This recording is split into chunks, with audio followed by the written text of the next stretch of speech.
সেনাবাহিনীর অবস্থা কি? একটা ইনস্টিটিউশন হিসাবে তার সম্মান ইজ্জত কোথায় থাকে যখন তার সাবেক সেনা প্রধানকে স্যাংশন দেয়?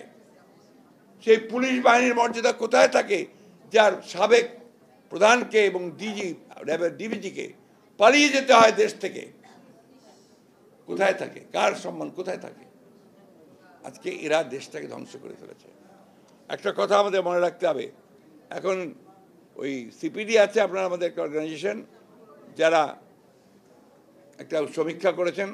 সেই সমীক্ষায় তারা বলছেন যে নিম্ন আয়ের মানুষের কাছে আজকে যে জিনিসপত্রের দাম এত বেড়েছে, তাদের কাছে সেটাকেও বিলাসবহুল মনে হয়। গরু গোশত কেনেন না, ইলিশ মাছ তো প্রশ্নই উঠতে পারে না, তাই না? এমনকি ভালো সবজি এখন আর কেউ কেনে না, কারণ দাম বেশি, সেগুলোকে বিলাসবহুল মনে হয়। আর এখন সয়াবিন তেল বলেন, পাম অয়েল বলেন, সব কিছু দাম ভারত, শ্রীলঙ্কা, থাইল্যান্ড, ভিয়েতনাম থেকে বেশি। ওয়ালটন এসিতে ইনস্টলেশন একদম ফ্রি।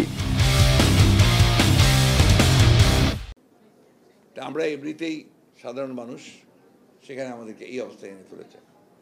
আমি বক্তব্য দীর্ঘ করব না।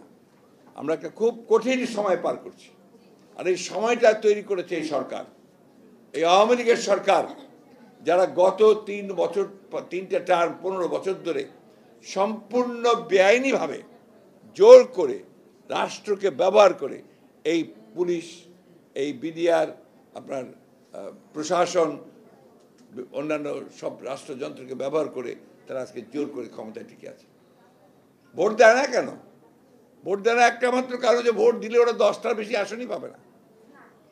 আমি কথা বারবার বলেছি, আবারও বলছি, যে আসেন, এত সাহস থাকে, আপনারা অনেক কথা বলেন, আসেন না, একটা নির্বাচন করেন যেখানে নিরপেক্ষ নির্বাচন কমিশন থাকবে, সে নির্বাচন করেন, কার কত জনপ্রিয়তা বোঝা যাবে।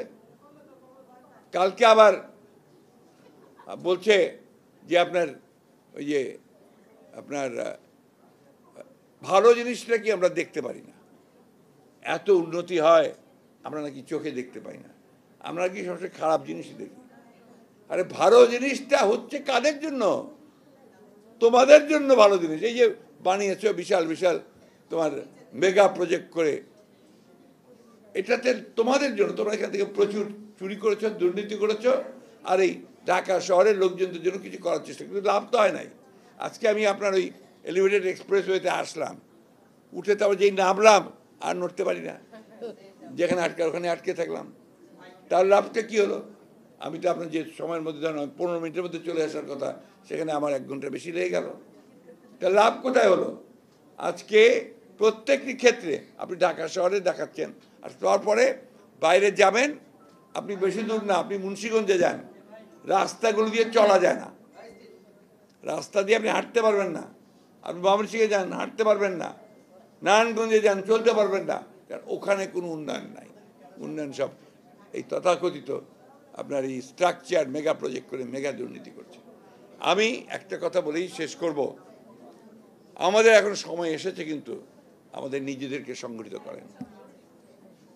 আমরা চেষ্টা করছি, জেল খাটছি, আমরা বারবার, আমাদের মা বোনেরাও আপনারা জেলে যাচ্ছেন, কিন্তু আমরা কিন্তু চূড়ান্ত বিজয় অর্জন করতে এখন পর্যন্ত পারিনি।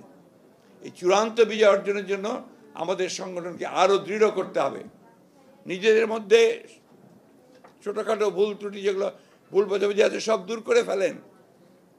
সবাই মিলে একসাথে একজোটে নামেন। এটা আপনার বিএনপির সমস্যা না, এটা বাংলাদেশের সমস্যা, জাতির সমস্যা। এই জাতি আপনার ভবিষ্যতে টিকবে কি টিকবে না, আপনার ছেলেরা ভবিষ্যতে চাকরি পাবে কি পাবে না, তারা স্বাধীনভাবে চলতে পারবে কি পারবে না, তার পুরোটা নির্ভর করছে যে এই সরকারকে আপনি শান্তিপূর্ণভাবে নির্বাচনের মাধ্যমে পরাজিত করতে পারবেন কি পারবেন না। তো নির্বাচন করতে হলে তো আপনাকে একটা নিরপেক্ষ সরকার দরকার হবে, তাই না, নির্বাচন করার জন্য। সেই জন্যই তো আমরা লড়াই করছি। ওয়ালটন এসিতে ইনস্টলেশন একদম ফ্রি।